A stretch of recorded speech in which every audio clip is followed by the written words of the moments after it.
Hey guys, welcome to another video on photography software. This time we are going to take a look at the new Luminar Neo. Now, you have seen many videos, expert videos from a different YouTube channel. Obviously, I'm going to take a look and I'm going to give my own opinion, and I'm going to look at this software a slightly different way. When I say different way, like with the eyes of a beginner, meaning that let's say you heard about it and you got curious and you downloaded it and you want to use it, and this is the first question will be like how to use this software, is it good, etc, etc. So I'm going to go through each and every section and trying to vulgarize this. When I say vulgarize, meaning that trying to simplify as much as possible, right? So that you actually can understand the basic of it. To be honest with you, this software is super easy to use. In fact, so easy that I think over explanation is just to make like if this video I make more than 15 to 20 minutes, more than that. If it's more than 20 minutes of video, that means that you should stop watching the video right now. I will be wasting your time because it's actually super easy to use. So I'm gonna jump into it right now. This is the first thing you're gonna see when you open this software, and on the left hand side you're going to have this button called Add Photos. So you can add a folder or you can add an image. Now I'm going to stick with the samples given by Luminar Neo only because the idea is to understand this particular software and how it works. Nothing to do with my own personal photography. That will be another video where I'm going to show you how to take good photos. Now, so sample image and all photos, they're the same. Of course, if you add your own photos on top of it, then you're gonna have more images. Then, of course, you're gonna have recently added and recently edited once you edit. So I did some test. Because I did some test, obviously it came into the recently edited option. And trash, so far I didn't delete any images yet. So obviously the trash folder is empty. And then you're going to have a folder right here. Which means that obviously like in Lightroom, or if you're not familiar with Lightroom like me, generally you can create several folders. Let's say you visited different countries like Italy, Spain, and somewhere in Asia, and you can create the folders. You might have folders in your hard drive, and it's going to show up right here. Similar albums. So to be honest, it depends. And a folder and album can play similar or different roles. So this is what the catalog side, pretty easy to understand. Now, each on top right now, what you're looking at, you have catalog, then you have presets. When you click preset right now, it's going to take you to the photo that you've been selected, and gonna take you to the preset that they have. I mean, this is probably the easiest thing to understand, meaning that they give you a bunch of preset, like you are familiar with Lightroom, Capture One, or any kind of almost photographic software, photo editing software in the planet, and you can apply those filters or these presets. If you're happy with it, you stick with it. If you're not happy with it, you can create your own, or you can apply one of them based on the image and then do your own edit on top of that.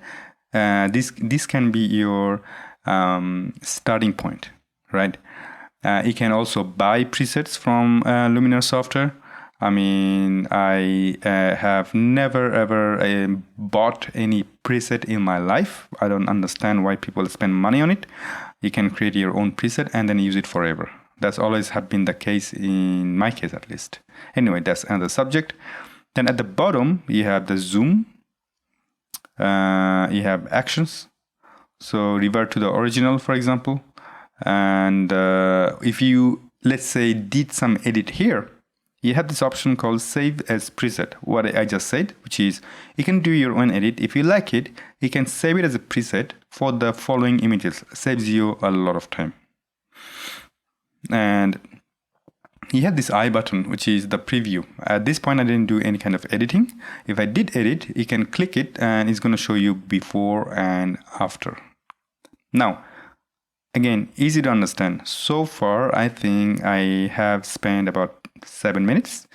Then let's move into the fun part of this video, which is called edit. This is where Luminar Neo going to show you exactly what it does. Now, I do have the histogram on, but if you don't have it, you can click on the name Luminar Neo on the top left corner, and it's going to show you a bunch of lists, just like any other software in the planet, I think. And then you can go to the view and you can click show or hide histogram. Pardon. You have many other things as well, like as usual, file, edit, image. Then you have the adjustment. You can copy and paste adjustment or sync adjustment. Let's say you select all the image and then you can sync with all the images within this folder, like the rest of the image. You can move to Luminar trash, and then in the view, as usual, you have the catalog, preset, raw plus JPEG. I mean, let's say you have the raw and JPEG image in the same folder. You can either click show separately to see them separately, or you can just edit at the JPEG, or you can just edit raw. I mean, those kind of things are super easy to understand. So I'm not going to waste your time in this section because, to be honest with you, this is not why Luminar Neo is being, let's say, most talked about. Now I'm going to start from the top to bottom. So you have top, the crop, and the very end you have the creative section and different options. So I'm going to go to one at a time. And along the way, I'm going to change images. The reason why I'm going to change images is because different section will be useful for different type of photos. Now, enhance. You have the first one in favorite called enhance, right? In enhance section, I'm going to click it and let's see what it does. Now the accent is in 0. So I'm going to go all the way up to 100. Now, let's see before and after. What it's doing actually, it's kind of boosting. Let's say it's a vibrance, but it's working on luminance, like let's say simply speaking brightness and color. It already does an excellent job. Then again, this is the image by Luminar. If you have your own image, then that would be a neutral way to test this thing. Now, another thing here, in each section, especially in each section, you're going to have this thing called masking. So each section you click, you're going to have this masking. So I'm going to show you once, and it all does the same thing. So I'm going to go back to the enhance and then click masking. And you have this new option called Mask AI. This is where the fun part, like we all know what brush does. We all know what linear gradient does. We all know what radial gradient does. One is the brush, one is the, pull down, famous in Photoshop and Lightroom. You know the radial gradient, which is the circular one, famous in DxO. Now you have the Mask AI. Now let's click it. Let's show you what exactly it does. So what when you click it, it does this graphics, which is kind of super cool. Makes you think like you are in Matrix movie. So it's going to take some time based on your computer system. Mine one is fairly okay, but it's not extremely fast. Now, fun part.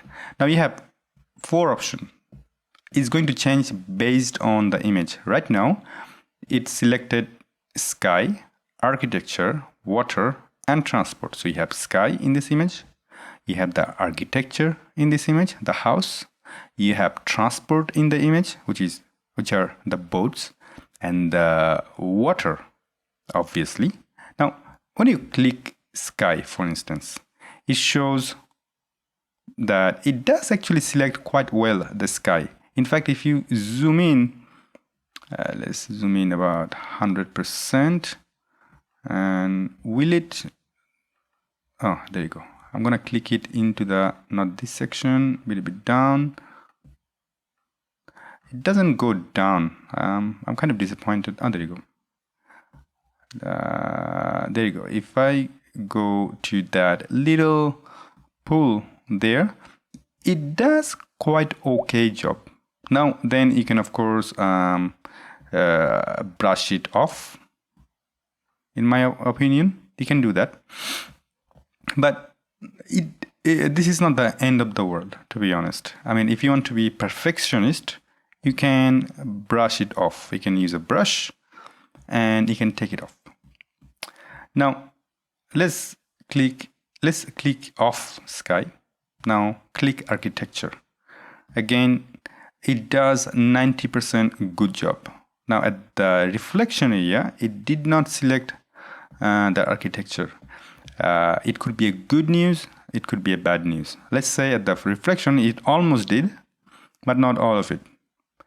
Now, I would personally select all the reflections as well, because let's say if you boosted the color of this architecture, but the reflection looks exactly the same, so it would look weird. So I would personally mask the reflection as well.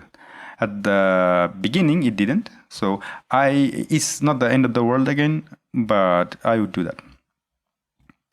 Now, water. Let's see what it does. Again, in fact, when you select water, it does select the whole water, which is a good news, and that means the reflection of the building. You can then go to the adjustment section and boost the color or whatever necessary. You know what I mean? So that's a good news. But then I'm gonna select it off. Then transport. So you have 1, 2, 3 boat and 2 cars at the very end. Let's see if it's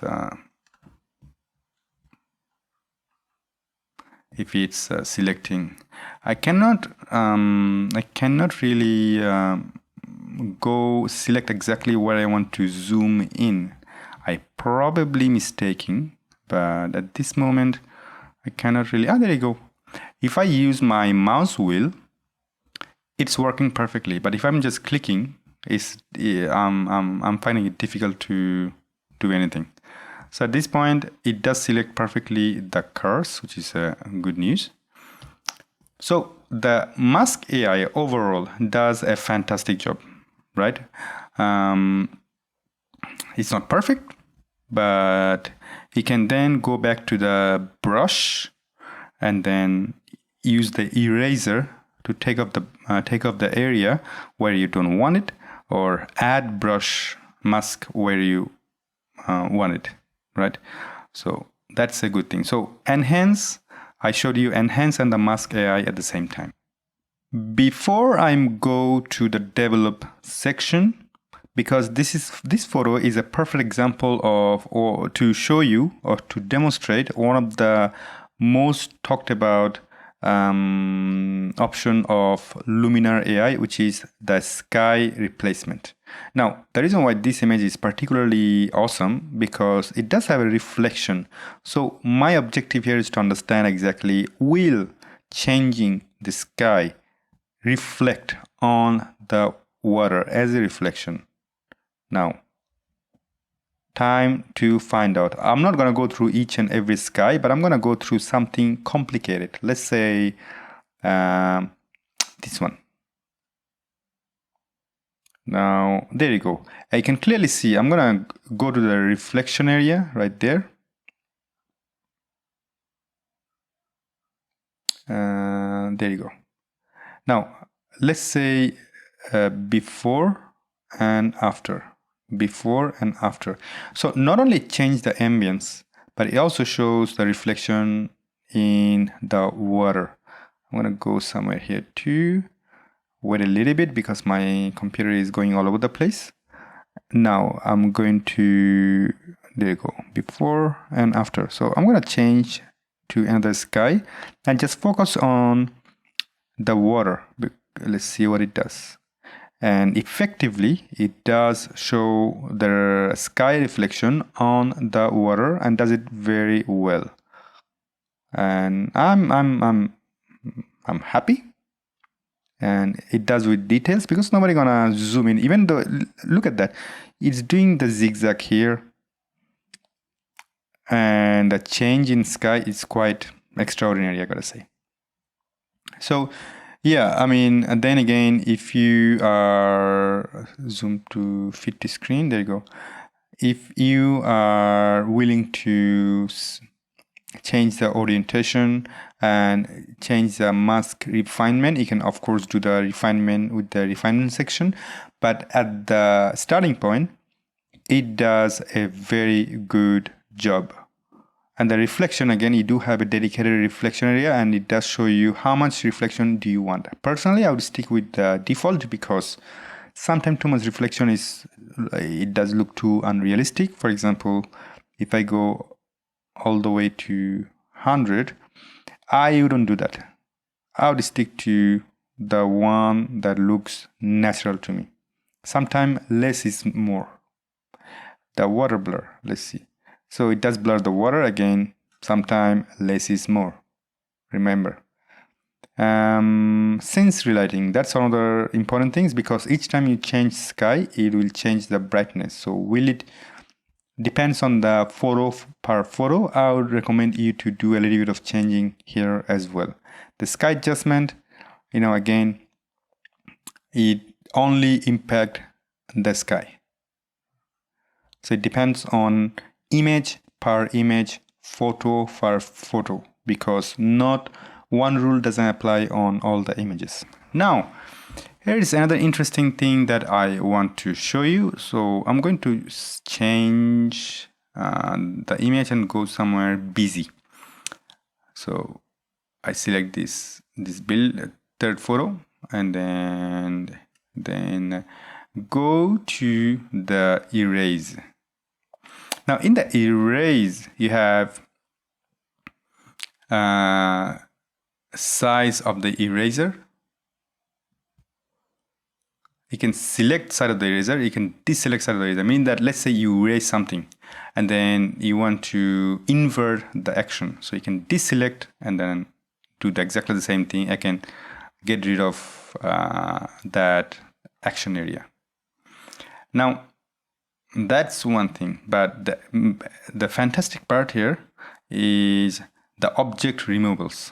So two problems you can have in the image, one problem which is dust spots. Now I do a lot of film photography. In the film photography, I tell you what, this is a pain in the bottom to get rid of the dust spots because on your negatives you can have gazillion dust. So now a problem solved. I don't need to find or buy an expensive scanner or software. I can just do my scanning in my film scanner, and then I can just one more step, just bring it all over here and get rid of all the dust spots. Now there's another thing called power line remover. So let's see what it does. Is it gonna help me getting rid of power lines? Now I'm gonna see before and after. So you can see that, let's say I'm gonna go right there and that's before and that's after. So it does a phenomenal job getting rid of power line. However though, right here it's kind of weird because this doesn't make any sense. If you want to get rid of everything, you have to get rid of all of it. So this photo is probably not the best example to show you the power line removal. So I'm going to reset all of it. And remove dust spots though, I'm going to, in my future videos, I'm going to show you some phenomenal examples. But just to let you know at this point, you do have options to remove power lines and remove dust spots. Right, now you also at the top I did skip something which is called crop. For the crop section, I'm going to change the image to this beach photo and go to the edit, and if I click crop, it does have this AI, crop AI. I don't know what crop AI means though. I'm going to click it, and it's just going to give you some idea and best portion of the image that it thinks that ideal for you. I'm going to reset it, then click it again. Then it has another option called horizon alignment. At this point it looks straight enough for me, but if you had a photo kind of not really straight enough, it's going to straight it for you. Then you also have usual rotate and flip. Right, so you understand exactly what it does. I'm going to reset the whole image, come back, and then so develop as usual. Come on, I mean this is probably the most understandable place of any software. Develop, you have usual exposure, smart contrast, highlight, shadow, black and whites, curves, color, sharpness, noise reduction, optics for lens correction, and transform. Transform means what? You can, do this. All kind of fun stuff that could be or could be not important for you. At this point, it's just fun. But you understand what it does. I gotta stop doing it's not really professional, but this video is about Luminar Neo. So, so you have develop structure. Structure is what is basically, kind of like a sharpness, in my opinion. You can reduce it to give it a little bit of nice glowy vibe, or add to make it look extra Disneyland style weirdness. And then you can boost. Boost means that amount. Change this word boost with amount. I don't know. So it double the thing.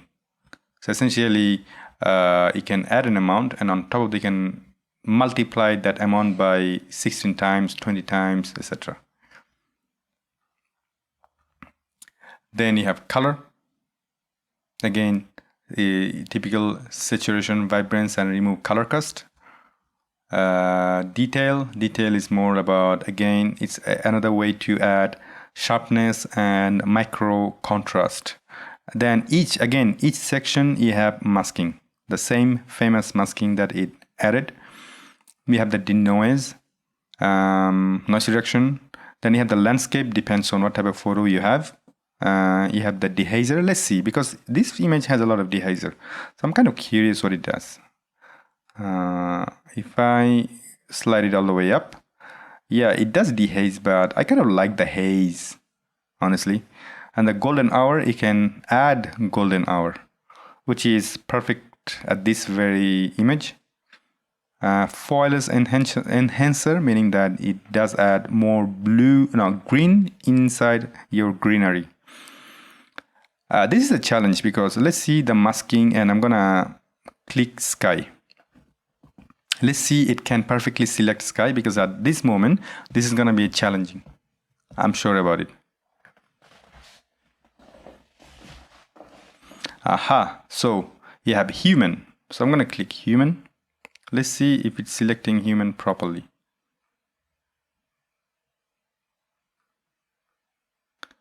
Right. So let's see. Pay attention to that. This is not a sky. This is the hazed hills. So is it gonna separate it? Let's find it out. Aha, it does it quite well, honestly. Even a human wouldn't be able to do that, or would be able to do that, but hours of work.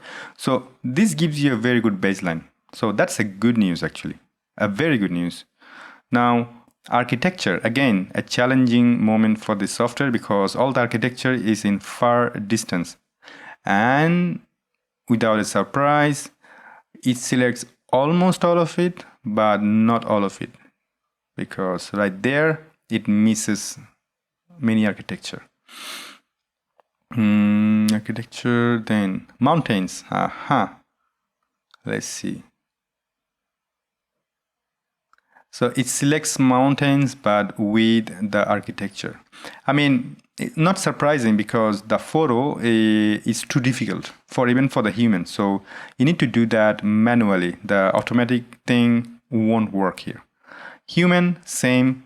Foreground should be easy, but at the background should be difficult for pretty much AI or human. It's taking a little bit of time to select the people, which is surprising to me. So I don't know what is going on. At this moment, it's not showing my preview of the mask. So I'm gonna try man-made ground. I don't understand what man-made ground means, because this is all natural. It's a beach. Natural ground. Let's see. Well, again, the software is all over the place. I think that is going to improve in future. At this moment, it's not selecting any human. There are thousands, if not hundreds. And it has two different ground that it's selecting. So, it's good. It's not perfect. Well, life is not perfect. What are you going to do? Then relight. Now, relight is interesting, because what I learned from Luminar website, that for relight, you need a human. Let's say you're in a jungle, and then you need a human to make it work. Why I'm saying that? For example, let's say the brightness near. So it should relight anything at the foreground. Let's do that.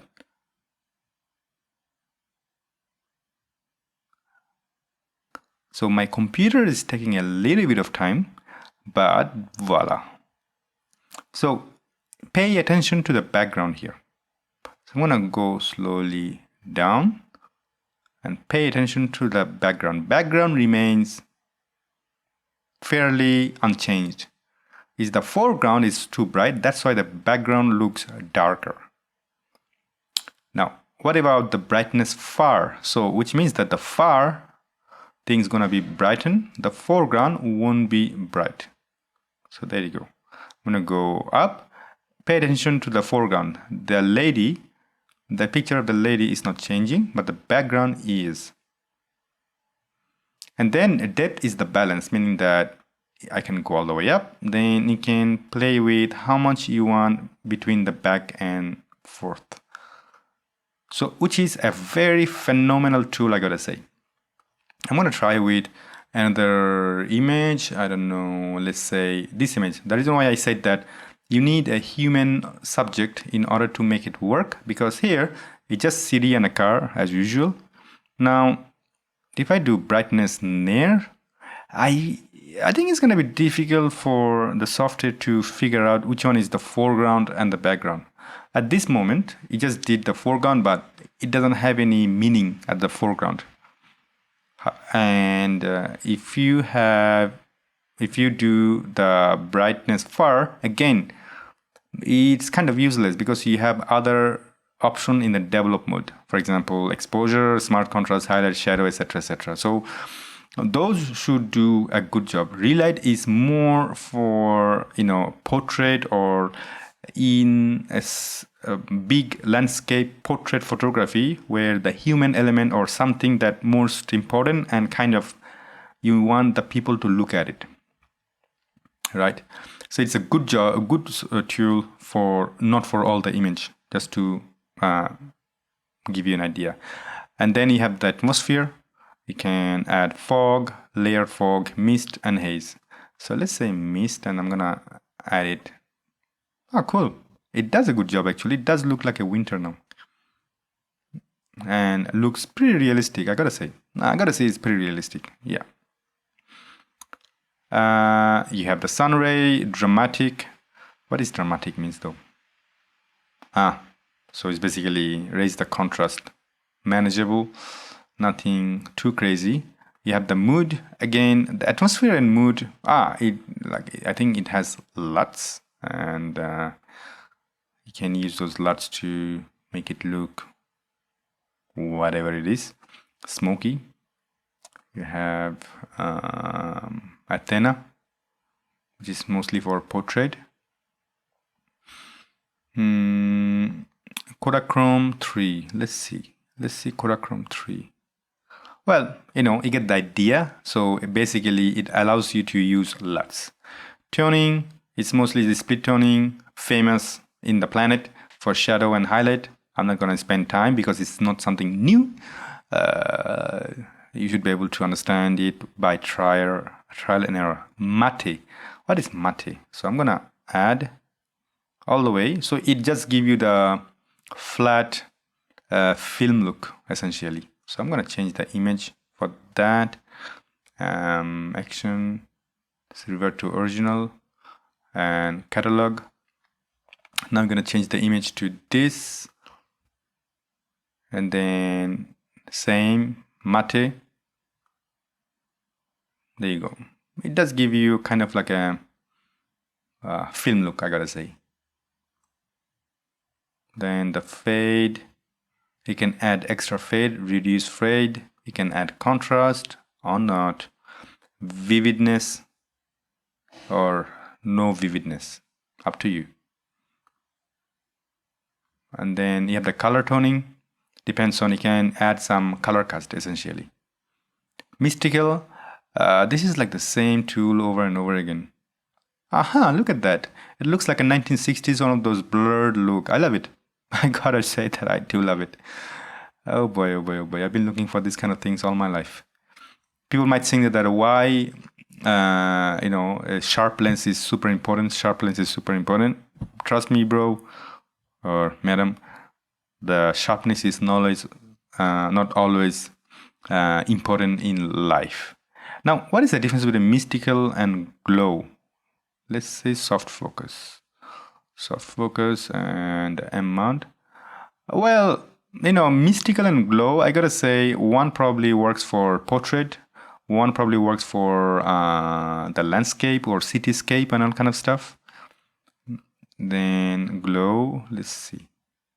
Yeah, I would rather go for mystical than the glow part, because that works more for me. The film grain, come on, if you're into film, this should help you. Now, portrait bokeh. I don't have a portrait without bokeh, so I'm not going to show you.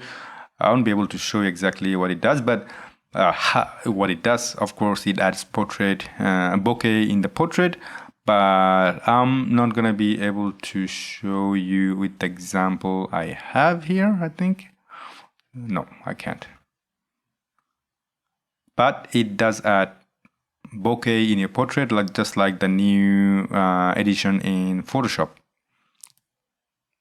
Then just like in Luminar, the Luminar AI, you have options for face, skin, body, and high key. Then you have the professional part, which is the super contrast and color harmony. What is color harmony and the super contrast? So I'm going to go back to something colorful again and go back to revert to original. Then in the high contrast, super contrast, let's see highlight contrast. So it add contrast in the highlight, and in this case highlight is the sky. Let's do that. Pop, there you go. So that's pretty good. Then mid-tone, let's see it. Yeah, it does do okay job. At this moment it doesn't bring anything for me. Shadow contrast, again, I wouldn't trust any of those, and I don't recommend you to use any of those. I rather ask you to go back to develop and play with curves, your best friend in photography. You thank me later. And color harmony essentially it add saturation and may make your image look like La La Land and Disneyland combined. And warmth is obviously, you either can add some warmth in your image or cold in your image, right? So this is pretty much it. And just out of curiosity, I'm gonna go back to this image, and I'm curious about this high key. Come on, I mean, I know that this video is for you, but I'm figuring out certain things too. So if I add high key, so it does a very good job adding brightness in the image without blowing the highlights, which is pretty good. Let's see, if I add till 50, then standard high key, then dynamic high key is mostly working on the background, if I understand correctly. Look at that. And the blacks, I like kind of super dark blacks. It's my thing, but not for everybody. So yeah, pretty much, I'm pretty sure that I did not miss a lot of thing here.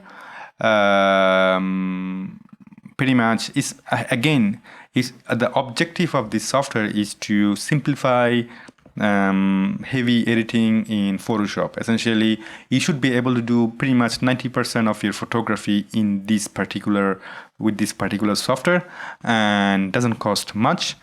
In fact, I do have a promo code at in my description below. Go ahead, try a trial, try it for yourself, try with your own image, and let me know what you think about the whole video I made. By the way, before I go, the export, right? So you can share to, and then you can go to folder and save it in your dedicated folder as JPEG, PNG, TIFF, JPEG 2000, or PDF. Then you have the resize option, color space, resolution, and quality. So yeah, this is it from me. I'm going to come up with many more specific videos, particularly my personal interest. One is erase for dust removal and power grid removal. Second thing that I would like to make a video on, particularly the portrait, especially the bokeh, and overall a simple edit, right? So stay tuned. I'm gonna have at least 2 or 3 more videos on it, and they're gonna be super short. This is just to give you an overall idea. With that note, most importantly, look after yourself, and bye bye.